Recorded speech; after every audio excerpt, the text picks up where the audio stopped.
Good morning, good afternoon, good evening, everyone. We are going to start slowly, even as some more people are joining. Thank you very much for joining in today's workshop, the third for the Future is Public online course. We would really appreciate if you can turn your camera on. I think that's very important just to allow us to have some sort of communication to see you. And if you can add after your name also the country where you're from, so we have an idea where people are logging in. Today we are joined by Frank Hoffer, Dr. Frank Hoffer, who has in the past worked with the ILO, with the International Labour Organization, and now is closely working with us voluntarily with the Online Academy as a non-executive director. We're really happy to have you, Frank. Thanks a lot for finding time amidst all the activism you are involved in. And today we have a very important topic for discussion, which is in a way also connected to what we've been discussing the other workshops, which is about if we are fighting for public services, what vision of public services are we fighting for? What is that inspiring vision that can actually mobilize people to defend public services, but also fight for their transformation? So we're going to organize it in a way as the other workshops. You have about 10 minutes to give us some key points also from the video lecture, but also broader than that. And then we open up for conversation. And we want to make this as interactive space as possible. So thank you very much again for your time, and over to you, Frank. Yeah, thank you, Adlira, and good morning, good afternoon, good evening to everybody. So let me start a bit with a point. Why have we seen so much privatization of public sector services, the public services? I think the story is very often pretty much the same. So the services are underfunded. On the other hand, workers in the public sector are not so afraid to be unionized, are more likely to protest. At the same time, we have citizens who are unhappy with the services they are getting. We also have politicians who think if we privatize this, then we don't have direct responsibility for it. And you also have business who thinks they have some business opportunities in doing it. And when then privatization happens, it's always the argument that the profit motive will create, through competition, more innovation, better services, more client-orientated. Then when it's happening, we very often see that the privatization is not delivering, because we have what I would call in many public sector areas natural monopolies. Competition doesn't work, profit is made, investment in structures doesn't happen, and they only become cheaper because they become more exploitive about workers. So if we want to rebuild public services or defend existing public services, I think we have to reflect what has been the bad experience in the past as well. And I think there has to be an agenda which at the same time looks at good quality services, good working conditions, efficiency, and affordability of public services. Now, theoretically, this all fits nicely together, you know.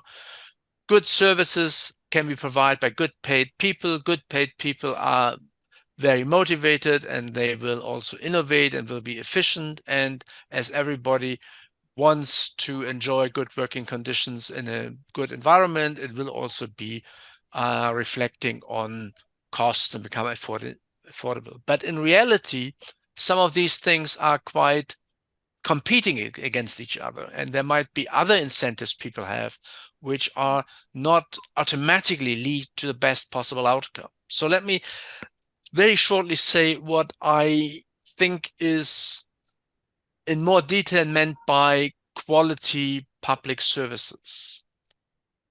I mean, good quality services means very different things for different public services. I mean, if we talk about water and electricity, it seems to be pretty straightforward what we think is a good public service. It's universal access to electricity 24 hours a day and clean and regular supply of water.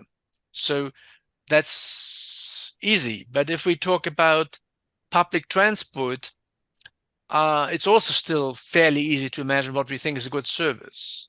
Buses and trains are running on time, they are clean and safe, and so we can rely on them. But for education, what is in our view a good education? What are the requirements we have? Or to take a more contentious issue, what is a good police? I mean, a good police is, to put it short, that protects us individually and doesn't suppress us collectively. So we need, and then the question is, if we want these qualities, how do we achieve this? And obviously unions very often say, and people on the left say, okay, if we have more money, then the services will be good. I mean, money is a factor, but it's not the only factor. I think the other important thing is what I always call, you need clear guidance from the top and you need clear control mechanisms from the bottom. What does that mean? It means, for example, that the people themselves must have a direct voice about the services that are provided. So, for example, you need a customers council for public transport who has to be consulted about the quality. You need also an ombudsman where people can turn to if they feel they were mistreated by public services. You need parent council at school so that they can say, look, what you're doing to all the children is what we expect, or it's different. And at the same time, you need a commitment from the top that there's zero tolerance to not only to corruption. I mean, corruption is a big issue, but also what I would think is of creating a work ethos. A work ethos means also appreciation for public services. I mean, you all remember during COVID, all the people who were clapping for service workers and so on, healthcare workers and so on. But very often public service workers union, public workers feel they are not appreciated, and that destroys a work ethos as well. Now, the second point is, what does good working conditions mean? I mean, again, from a union and a narrow point of view, it's basically you want permanent, full-time, well-paid, unionized jobs. But what does it mean, unionized jobs? I think it means respect at the workplace, protection against abuse, but also career opportunities and also collective voice of people to have a say how their work is organized. And that sometimes obviously might conflict with the interests of what customers have, you know? So, or sometimes it's also the two different things. I mean, if you're working in to give you an example, in an old people's home and you are a caregiver there, you know, and you say, okay, if I have more time, I could spend more time on each individual case. But there's also a risk, because it's no fun to work with dement people all the time, that if you have more time, you have more coffee breaks with your colleagues. So you need some sort also of work ethics and some sort also of control from below, which ensures that people don't abuse the security and freedom they have. And also important is you have to have safeguards against what I would call the abuse of power. I mean, there was a German writer in the 20s, Kurt Tucholsky, who said, I mean, the dream of every German is to sit behind a counter, and the fate of every German is to stay in front of a counter. So because it was this kind of authoritarian public service, whatever you need a permission, you need a new driver's license, whatever, they make you wait, they insult you. And it's in particular strong in areas where you are dependent on state services, delivery, social assistance, and so on. So we need at the same time protection against this power abuse, and that means we need to empower the clients at the same time. And unions should embrace this, because they should feel that only if the people are empowered to get good public services, they will be their allies to define the public service. I think that is sometimes, in particular, in areas where unions have been traditionally strong, for example, railway or public transport, where you think, okay, if I don't drive, I have the power, I get the things. But if you want to have a long-term commitment and you want to protect yourself against privatization and other things, you need the buy-in of your clients. So I think that's an important point. Finally, two more points. What does efficiency mean? I mean, I know a lot of trade unions are getting already angry and excited about the word efficiency. But for me, I think one of the big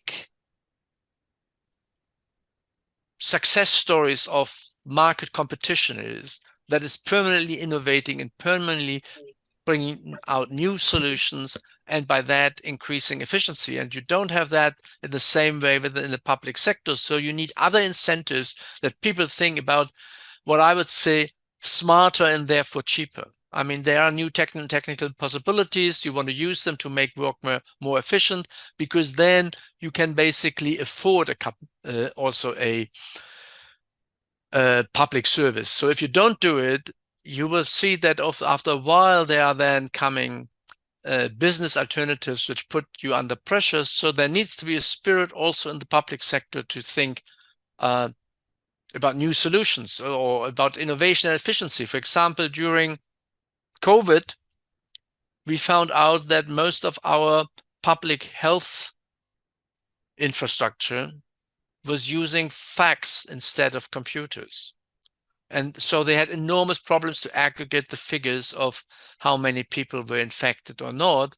So you might have think that some people should have been a bit more thinking about efficiency before the emergency. So I think it is important not to resist this kind of permanent drive for innovation also in the public sector.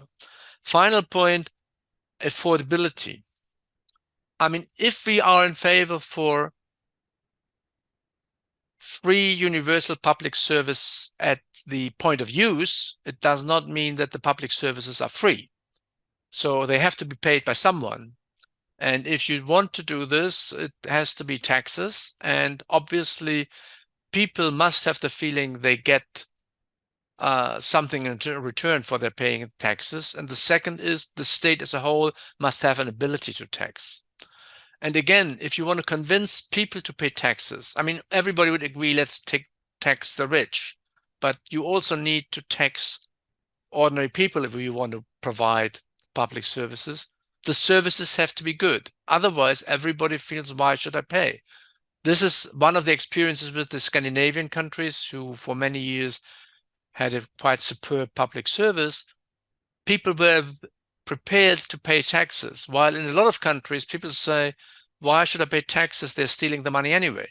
And on that basis, you can't build a public service. So that's basically, let's say, my introduction, what I think we have to think about. It's how we have a good combination of good quality of services, good working conditions, efficiency and affordability.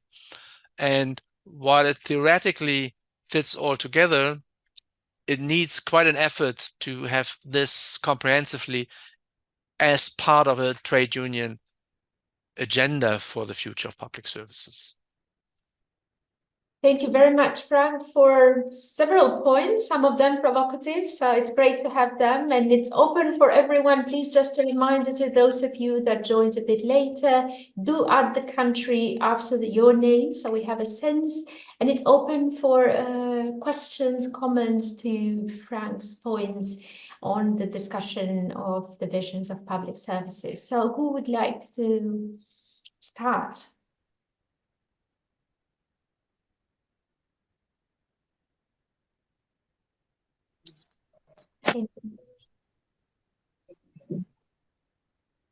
Alejandra, would you like to start, or is it?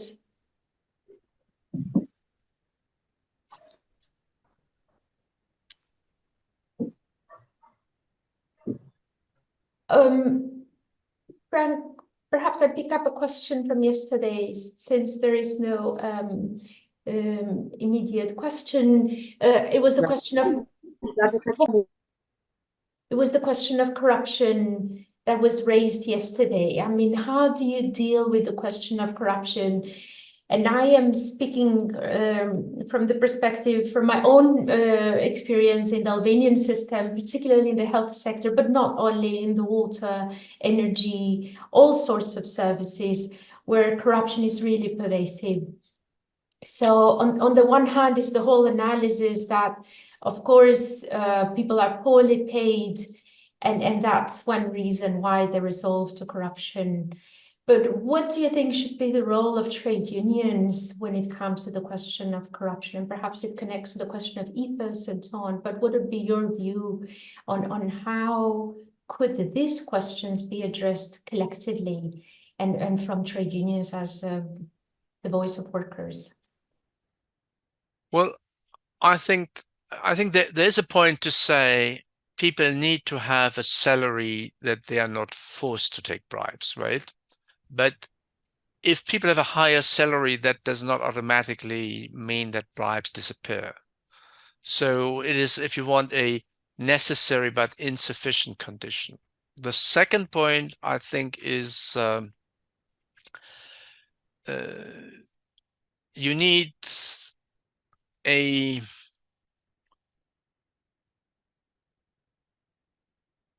political movement, I think, against corruption, which also has to come from the top of a country, ideally. But from a union point of view, I think there are a number of things. You have to think about certain mechanism and transparency at the workplace which reduce the risk of corruption. So on a lot of things, it's easier if you create ways that it's not depending on just one individual to make a decision, right? So that you can control this. The second point is, I think you need a concept of transparency about decision making. It should be clear what the entitlements are. There should also be a easy accessible complaint mechanism for people, right? However, as we know, if corruption is deeply ingrained in a society, it is an enormous uphill battle to fight corruption. There are very few countries who have been absolutely successful in uprooting corruption. Singapore is one example, but that was largely a successful top-down process.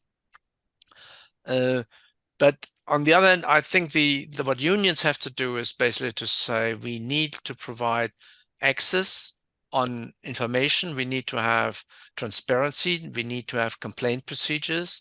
And we need to have also an agreement from a union point of view that there's a zero tolerance about workers who take bribes. So the protection of unions for people who are involved in some corruption should be zero. It's a bit like tolerance about sexual abuse or other things. I think are important things, and you need a permanent public debate about it. And you need also to have to think about sometimes quite creative ways. I mean, I remember in Georgia when no one was paying taxes, so everything was sold on the without documentation, right? So the government introduced a lottery. So if you got a receipt at a company when you buy something, you could hand this in the lottery, and you played in the lottery, and you could win something. So suddenly people started asking for receipts, right? So because they had an incentive to ask for it. And you can think about similar things about a few other things that you say, look, there's an incentive to report certain things, there's an incentive to participate in certain things. Things like you say, okay, if we have, for example, a school and the school has a budget, then we want the council of parents have a possibility that the head of the school is reporting how he spent the money. So you make it public. You force them to disclose certain things. So the more you force this kind of disclosure, the more chances you have to do something against corruption. I'm not saying eradicating it, but I think there's Brian raising his hand. Yeah, of course. Yeah, Brian, over. But thanks for that, Frank. Brian, over to you.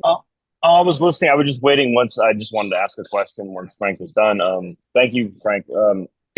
One question I had was when it comes to, and I think there's someone in the chat also may have asked the question. I hope that wasn't before me. One question I had was when it comes to deprivatization, we rightfully see unions as a major ally, driving force behind them, but have you seen them also? And I think it's important to discuss as an impediment at times. I think, and I know I heard when I was doing some research on this, like German unions sometimes would be opposed to deprivatization because in the private sector they have really good contracts, that kind of thing. And I was kind of wondering if that's something that's come up, and then what are some examples, or what do you think about sort of overcoming that? Well, I'm not so much aware about trade unions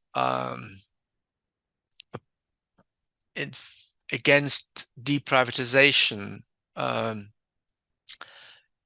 but you obviously can have always a risk that those unions who have a job with a certain company are afraid that if the company goes out of business, they might lose their jobs, even if the jobs themselves remain. So for that, I think you need, if you talk about deprivatization, if you say we bring it back into a public service, you need obviously a transition strategy which gives the people working in that particular company reassurance that they are not only jobs in general remain, but that it's also to some extent their jobs. Because if you can't provide that, then obviously it's easy for a company to mobilize these workers and say, look, they want to make it a public service and we will go out of business and you won't have a job. I think that's an important thing to say. It's not against what individual workers are performing, but we want to have a democratic control and we want to have transparency about these public services. But I have not come around that unions are big opponents of deprivatization. I have more faced the point that those who are against it are saying, oh, if we make it a public service again, we will empower the unions, we will have more strikes, more protests, higher wages, more costs, less willingness to work hard. So it creates cozy conditions for workers and bad services.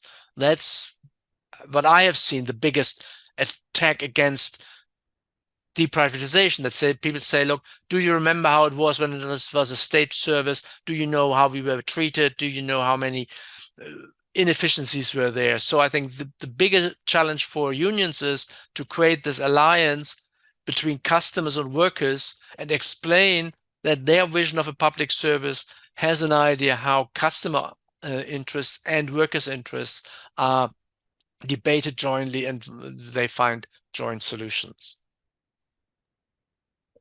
Thank you. Hope? Yes, And then Adlira, thank Brian, perhaps we take 2 questions if they are short. Hope, over to you. Thank you so much. I actually heard Frank mention that he's not sure that trade unions would be against the privatization. And I have a question around there. In a situation where maybe, for example, in my country, where public system is actually not efficient anymore, as probably as a result of corruption, poor funding, and so on. Maybe the system has a way of pushing itself towards privatization as a result of all these I mentioned. And the ownership of these private facilities most of the time seem to be the big politicians. But on the other hand, because of poor remuneration, practitioners, maybe example in the health sector, have also taken to opening up private facilities, probably to increase income. And they're actually the ones practicing this. Do you think that such workers would support deprivatization? I'm wondering.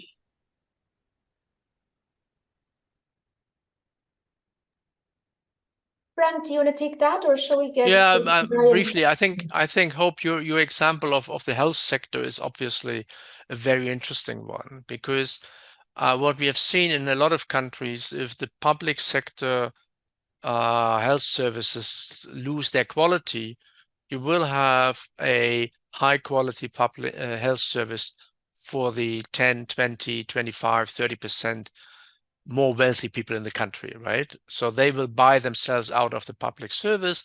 You will have better private clinics, private doctors, and everybody in that system, in that privatized element, obviously earns more money, has better working conditions, and is in a good situation. So they, I would think, have no interest in going back to a public health service.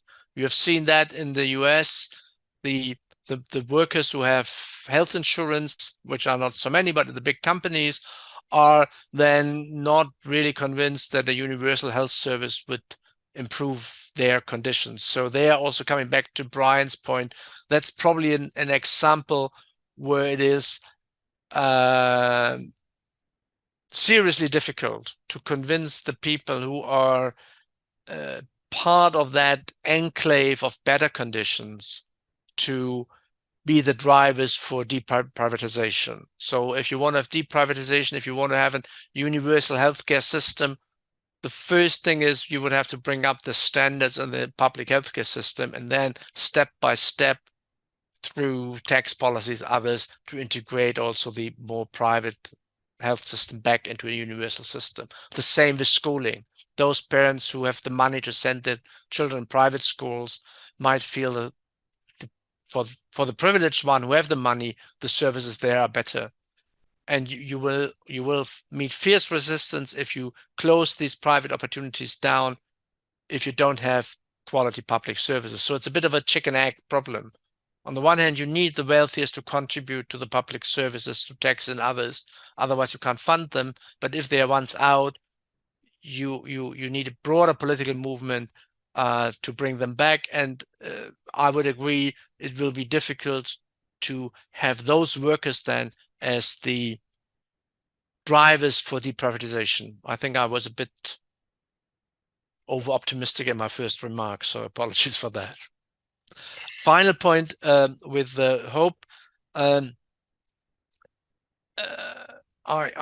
think one of the big problems is also that you can have public services who are poor by all standards. So they provide poor services and poor working conditions. And if that's ingrained in society, you have to start building a new trust in this, which is not easy. And my case would be that a lot of municipal local services might be easier to build at the beginning with more citizen involvement than universal services for the country as a whole, so that you rebuild this feeling, yes, we can do it, and we can have a service for our community which serves us all, because also your direct control against all the kind of power abuse, corruption is easier on a local level than having it on the state level immediately.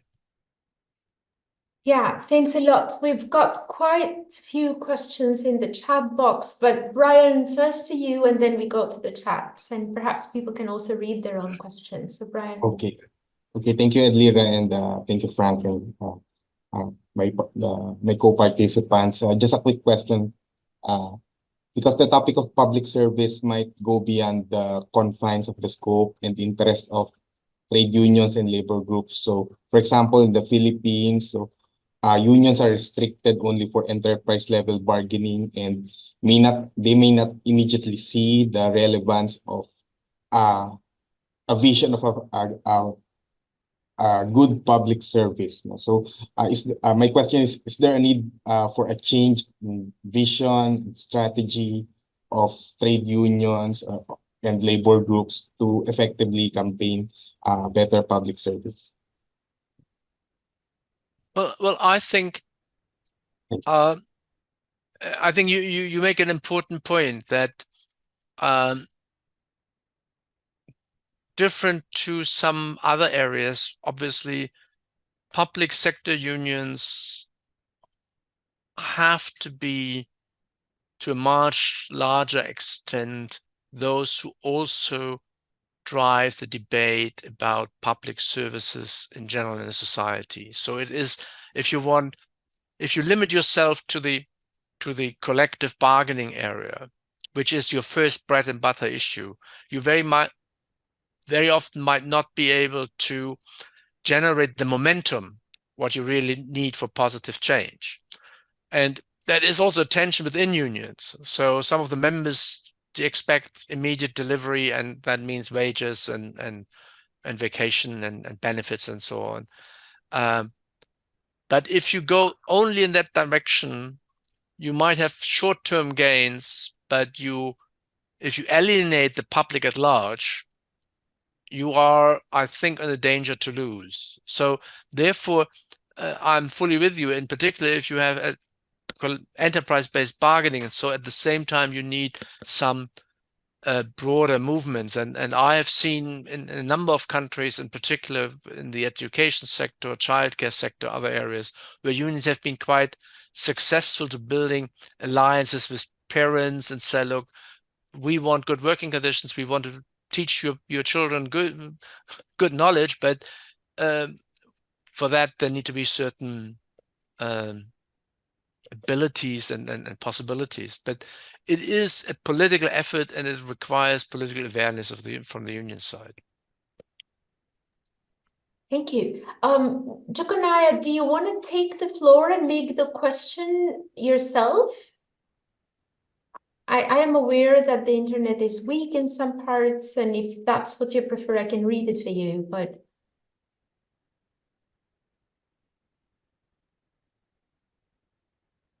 we can't hear you if you're talking. So Frank, let me read. Go ahead, please. Okay, thank you so much. Thank you, Frank, for the presentation. But as you said, that people will pay because the service will be good. However, in the developing countries, I think it's the opposite. People are made, but the services, especially in the health and education, are getting worse and worse. Would boycotting payments of these services be a good strategy in order to push for good services? Thank you. Well, I think that depends a lot on your overall strategy, you know. Sometimes I think this kind of a boycott can be an important symbolic political act to say, you know, it was a bit different. I remember that in some countries when people were opposed to nuclear power, they said, look, as long as you are selling nuclear, as long as you are using nuclear energy, I won't pay my electricity bill. You can do that as symbolic action, but I think you have to combine this with some sort of a political campaign and political demands, because otherwise it's okay, we stop paying taxes and then the services will become even poorer, right? So yes, as a part of a political strategy to say we stop paying taxes if you are not able to use our tax money positively can be an interesting instrument. But first, it's very difficult to organize. And secondly, I think it has to be combined with a clear demand, what needs to change and quickly, because otherwise, I think you are just depriving the state of resources, but you don't have the energy for change. Yeah, thank you for that. There is a comment from Michael, just reinforcing also what Hope was saying earlier, but then about doctors, working in private clinics, but in this case about teachers.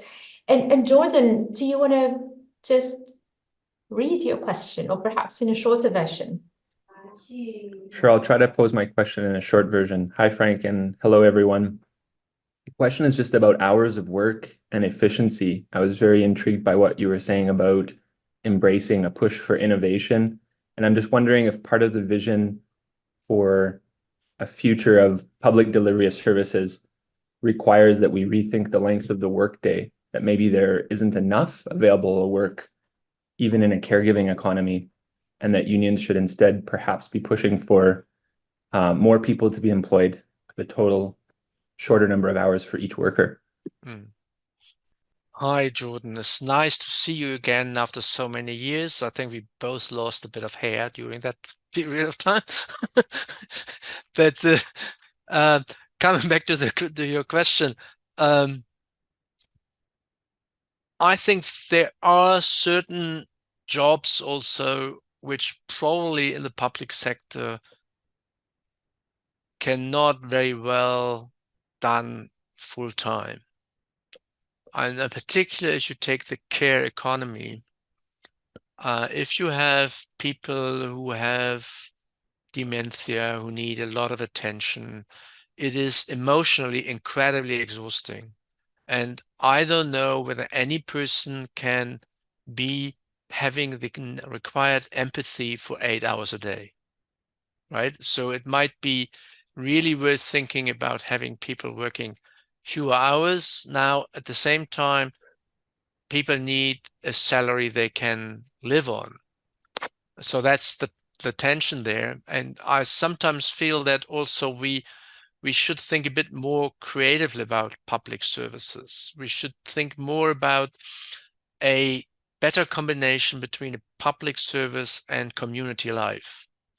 So, for example, if I stay with the example of the care economy, if everybody who volunteers to do, let's say, 4 hours of care work a week,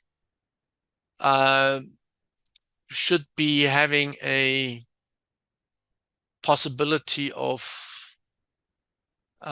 leave from his work, and maybe he gets then some compensation by the state for doing this or so.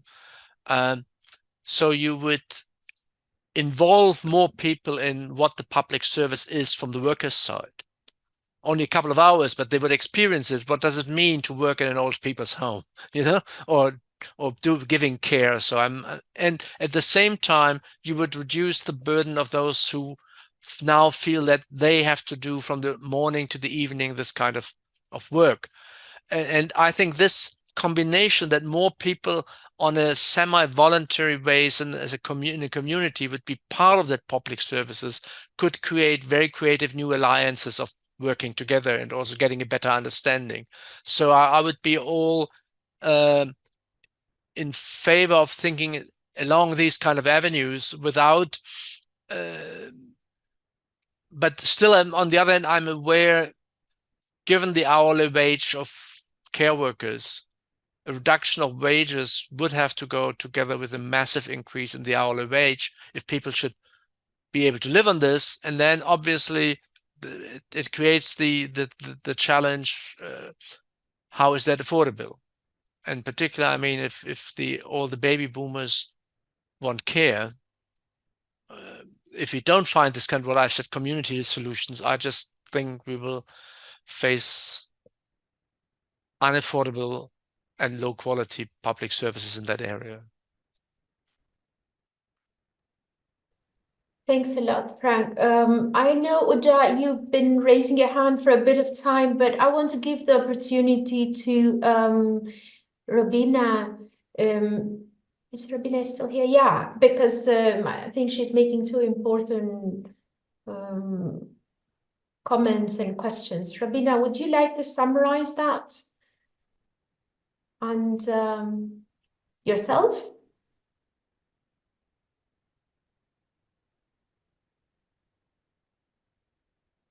If not, Frank, I don't know whether you are looking at the comments section, but I have a bit of difficulties to speak and yeah, to read no at the problem. same Yeah, time. no problem. So Robina is first kind of confirming the same trend again, that it's even politicians actually that own the private schools. For instance, the Minister of Education.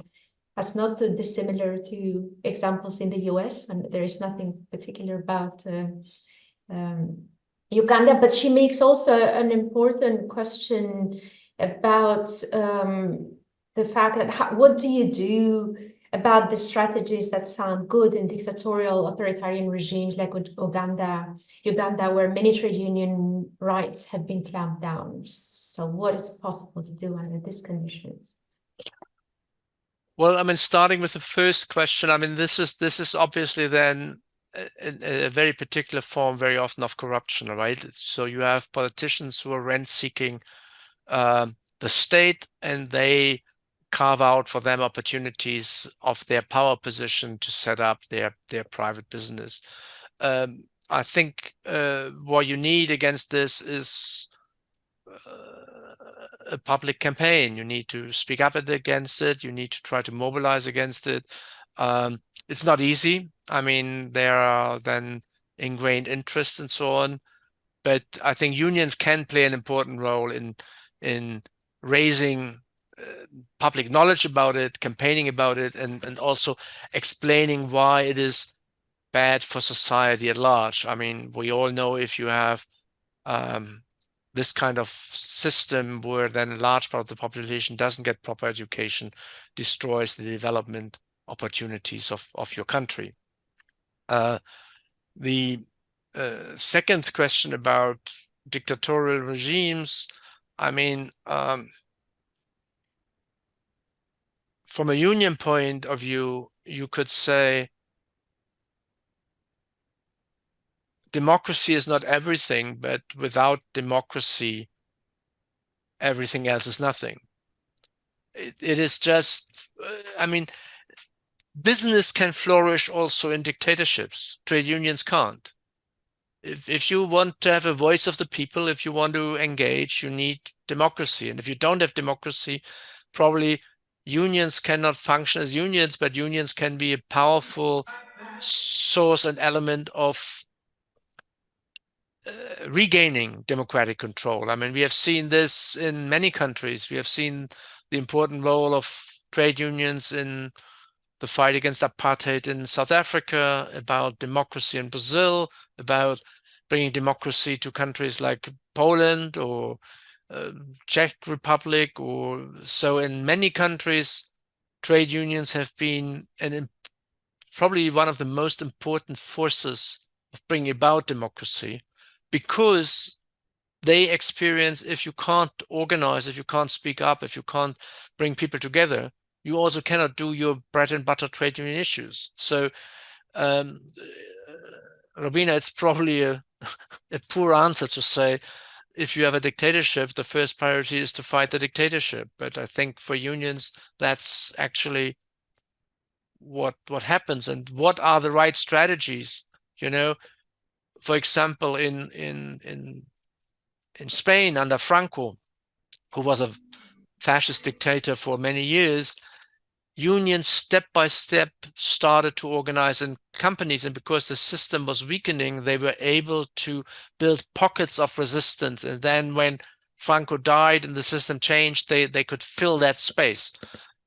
So there are different strategies. There are also different assessments when there were strike waves in Vietnam, and Tien probably knows much better than me, but there were some different views whether this was an embryonic process of democratization from below, or whether the system would crack down on them. And I think the question is still, the jury is still out there, but what is the right strategy, I think, is very country specific. But the key element remains that I would say there's no democracy, real democracy, without trade unions, but there's also definitely no trade unions if there's no democracy. Thank you. And I think perhaps you partly responded to Agnes's comment in the chat box, which was about the first part of the question of Rabina. But we're going to discuss the special case of Kenya next week, particularly the anti-corruption campaign of trade unions, which should be very interesting.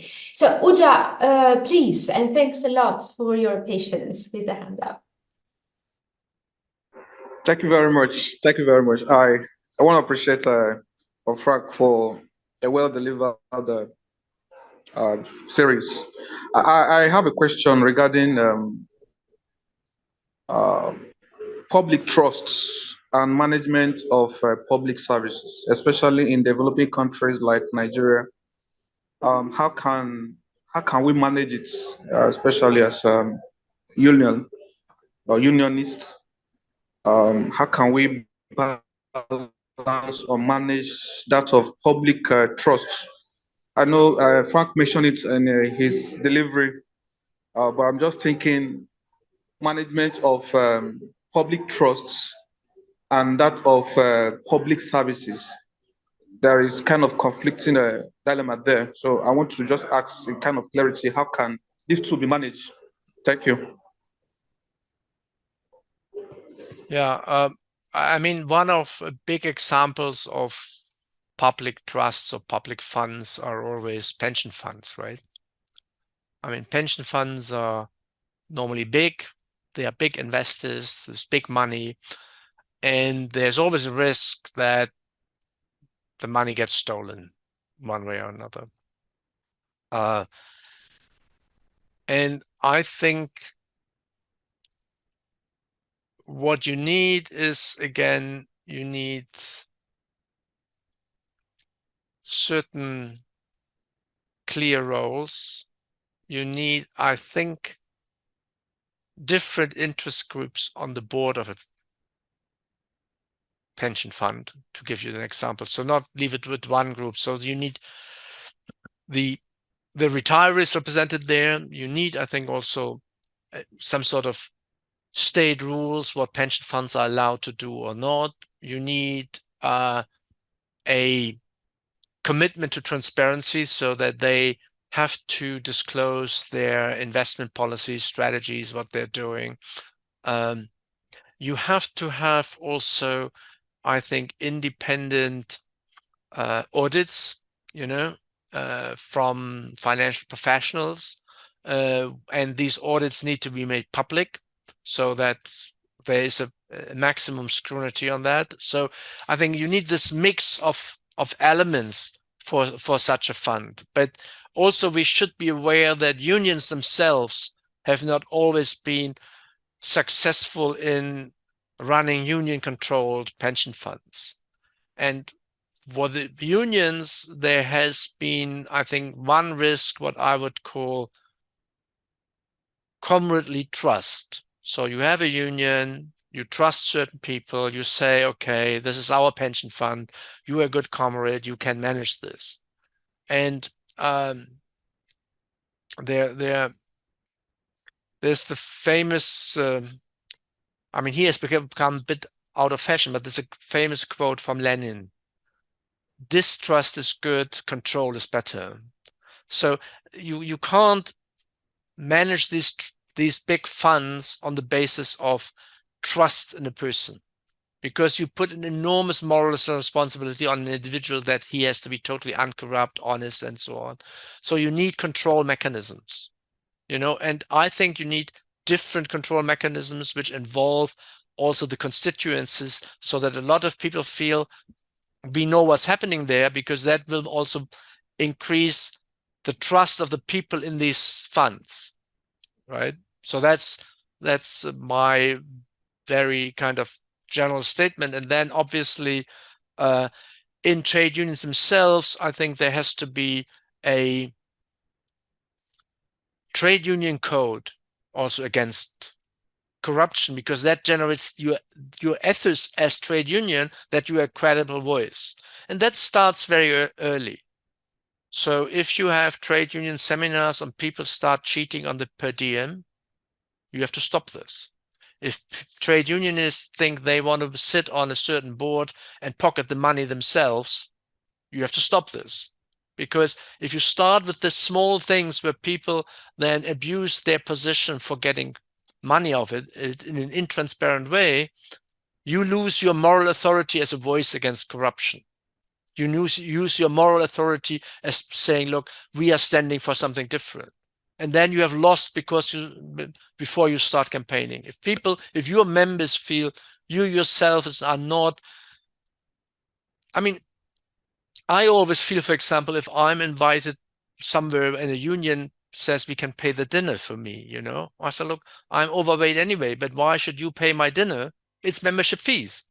And this you would not regard this as corruption. It's not corruption, but it is a certain attitude to what your members are paying and what you get from them. And if you are credible in this, you have your own moral strength to demand this from others.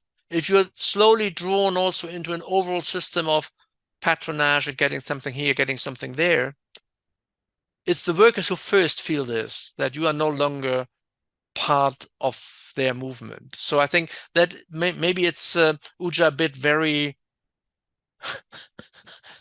moral preaching, but I think it is an important thing. I mean, if we can show that our own organizations are run properly, we become a powerful voice also to demand this from others. Thank you, Frank. There is a question from Michael. Michael, why don't you just make the questions? I didn't need to read it. Okay. My concern is the following.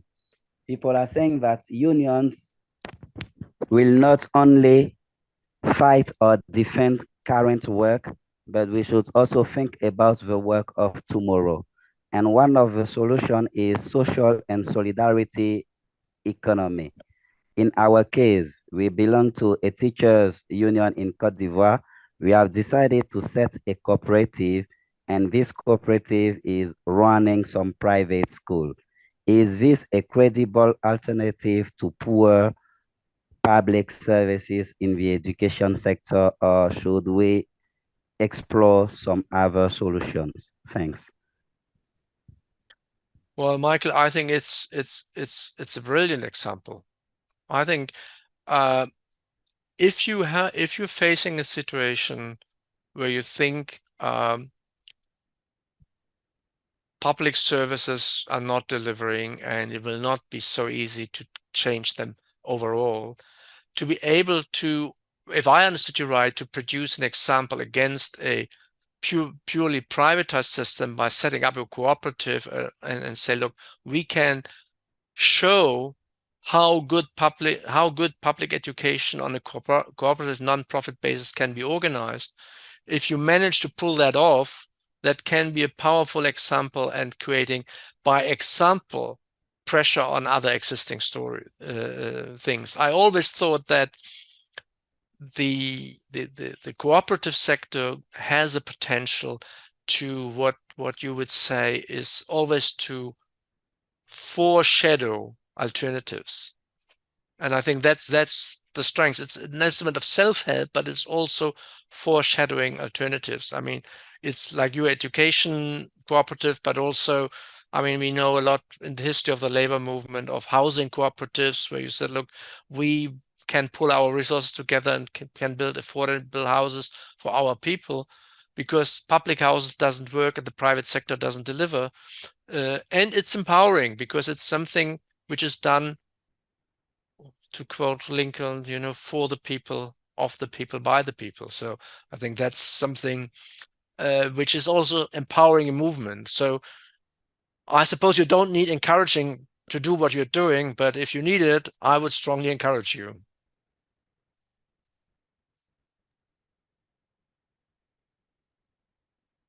Is it the comment, Jordan?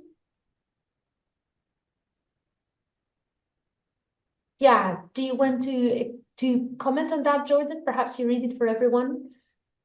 Or Sure, if you like. I was just replying to Michael. I thought your question was very interesting and the school sounded great. It reminded me of how here in Canada, some unions have proposed operating their own long-term care residences. That's because seniors care generally is publicly funded, but it's privately delivered. So it's a major tax ripoff that benefits the owners of those private companies. So one union I know of proposed operating its own not-for-profit long-term care center, but it sounds to me like if a teachers union has already started its own school in Ghana, you're far ahead of anyone here in Canada.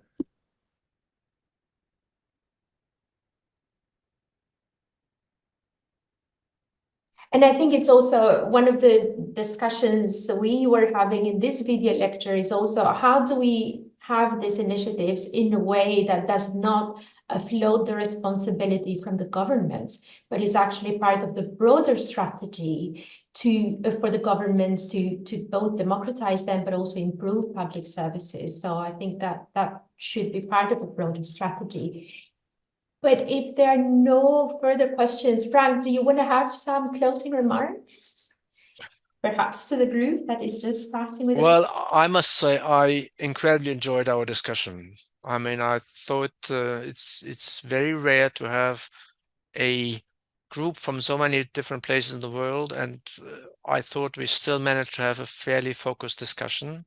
There were interesting questions. I hope you were also satisfied with my answers. It's sometimes a bit difficult to quickly respond. It's sometimes a bit easier to put something in writing.